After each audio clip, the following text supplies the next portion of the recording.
আসসালামু আলাইকুম। আজ আমি আপনাদের এমন একটি আমলের কথা বলবো, যা যদি আপনি প্রতিদিন করেন, তাহলে আপনার জীবন ধীরে ধীরে বদলে যেতে শুরু করবে। এবং সবচেয়ে অবাক করা বিষয় হলো, এই আমলটি করতে আপনার সময় লাগবে মাত্র ২ মিনিট। আমরা সবাই জীবনে শান্তি খুঁজি, কিন্তু অনেক সময় আমরা বুঝতেই পারি না শান্তির আসল রাস্তা কোথায়।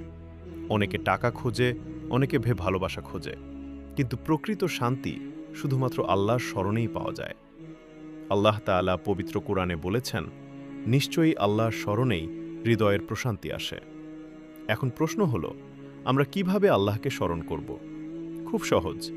আপনি প্রতিদিন সকাল বা রাতে মাত্র ১০০ বার সুবহান আল্লাহ, ১০০ বার আলহামদুলিল্লাহ এবং ১০০ বার আল্লাহু আকবার পড়ুন।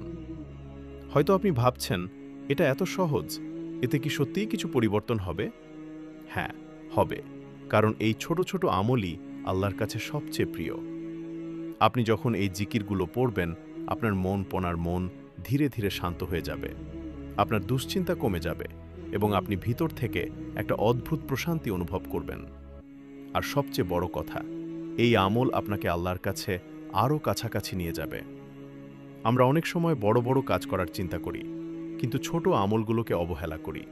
কিন্তু মনে রাখবেন, এই ছোট আমলগুলোই একদিন আপনার জন্য বড় নিয়ামত হয়ে দাঁড়াবে। তাই আজ থেকেই শুরু করুন, মাত্র ২ মিনিট সময় দিন এবং দেখুন আপনার জীবন কিভাবে বদলে যায়। যদি ভিডিওটি আপনার ভালো লাগে, তাহলে লাইক দিন এবং সাবস্ক্রাইব করে রাখুন, কারণ আমি প্রতিদিন এমন ইসলামিক ভিডিও নিয়ে আসব যা আপনার জীবনকে বদলে দিতে পারে। একটা সময়ে মানুষ অনেক ব্যস্ত হয়ে যায় দুনিয়ার কাজ নিয়ে, কিন্তু আমরা কি কখনো ভেবে দেখি আমাদের আসল উদ্দেশ্য কি? আমাদের সৃষ্টি করেছেন আল্লাহ, এই দুনিয়ায় শুধু খাওয়া, ঘুমানো আর আনন্দ করার জন্য না, বরং তার এবাদত করার জন্য। কিন্তু আজ আমরা নামাজ দেরি করি, কখনো কখনো ছেড়েও দেই। আমরা ভাবি সময় আছে, পরে পড়ব। কিন্তু সত্যটা হলো, আমাদের হাতে সময়ের কোনো গ্যারান্টি নেই। মৃত্যু কখন আসবে কেউ জানে না। একদিন আমাদের সবাইকে দাঁড়াতে হবে আল্লাহর সামনে, যেখানে আমাদের প্রতিটা কাজের হিসাব নেওয়া হবে। সেই দিনে আমাদের টাকা, আমাদের বন্ধু কিছুই কাজে আসবে না, শুধু কাজে আসবে আমাদের আমল।